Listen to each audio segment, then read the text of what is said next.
ายดีหมู่เพื่อนทุกคนพอกันเมื่อนี้ก็ฉีดยาอีกแล้วพี่น้องฉีดยาพ่นยาคือเก่าเหมือนเดิมพี่น้อง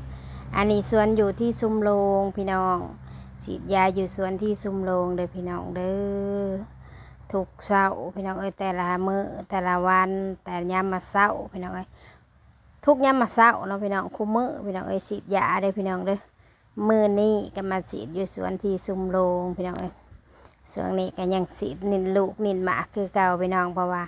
เรียนก็ยังหลายอยู่เนาะพี่น้องเขาก็ตัดไปเทื่อหนึ่งพี่น้องเอ้ยส่วนอยู่ที่ซุมโรงพี่น้องเลยใช้พี่น้องเบิ่งไปรอบๆก่อนเห็นบ่พี่น้องงามได้พี่น้องเอ้ยส่วนอยู่ซุมโรงแล้วต้นเสมอกันเลยพี่น้องเอ้ยโหงามทั้งต้นงามทั้งหมากพี่น้องเอ้ยหมากก็มีแต่หมากงามๆได้ส่วนอยู่ซุมโรงนะต้นทุเรียนก็งามได้พี่น้องเอ้ยเสมอกันเลยต้นเสมอกันเลยพวกอย่างงามเลยพี่น้องเอ้ยส่วนที่ซุมโรงนี่เรียนเป็นรุ่นหลังพี่น้องเขาก็ขายไปแล้วเท่านึงเนาะเขาก็ตัดไปเท่านึงพี่น้องหมากก็ยังลายอยู่หรือว่าลูกก็ยังลายอยู่พี่น้องเบิ่งไหมค่ะพี่น้องเบิ่งว่าต้นเสมอกันเลยพี่น้องเอ้ยงาจนคุงกันกิ่งจนคุงกันเนาะทั้งงาทั้งกิ่งนี่แหละพี่น้องเอ้ยเบิ่งรถพวกฉีดยาพี่น้องเอ้ยฉีดยาพ่นยาโอ้ยเบิ่งแน่พวกตอนเช้าวันพุธพี่น้องเอ้ยวันนี้วันพุธเนาะเพราะว่าไปส่งลูกแล้วจังได้มาพี่น้องเอ้ยส่งลูกเขาเฮียนแล้วจังได้มาฉีดยาพ่นยาพี่น้องเอ้ยหมากทุเรียนก็ยังหลายอยู่พี่น้องเอ้ยยังเต็มคาราเบลอยู่เพราะว่า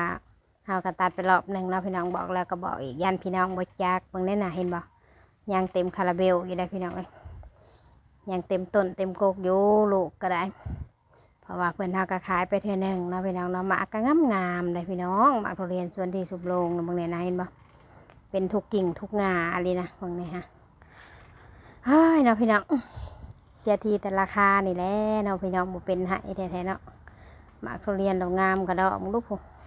เต็มคาราเบลพี่น้องเอ้ยบ่ต้องห่วงแต่ละสวนก็ได้มันนี่ก็ฉีดยาคือเก่าพ่นยาคือเก่านั่นแหละพี่น้องเอ้ย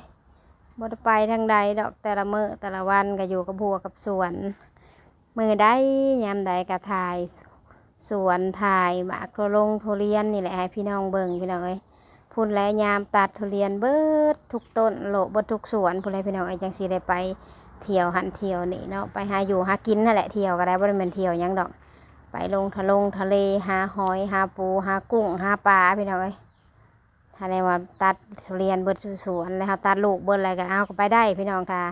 ถ้ามีเปิดน้ำเฮาก็พากันเปิดน้ำแล้วพูนแล้วพี่น้องเอ้ยเปิดน้ำหดแล้วเฮาจังได้ไปเนาะว่าเอาพื้นพูนแล้วตัดทุเรียนแล้วพูนแล้วพี่น้องที่ว่าอันนี้ก็ได้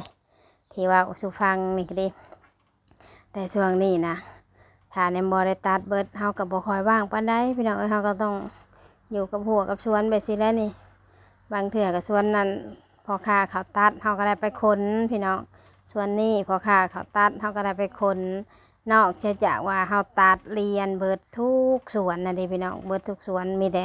เหลือแต่เฮาทำยอดทำใบกะครบรอบฉีดยาเฮาก็มาฉีดยาบัดทีนี้พี่น้องเอ้ยครบรอบฉีดยาเฮาก็ฉีดยาคือเก่าพอ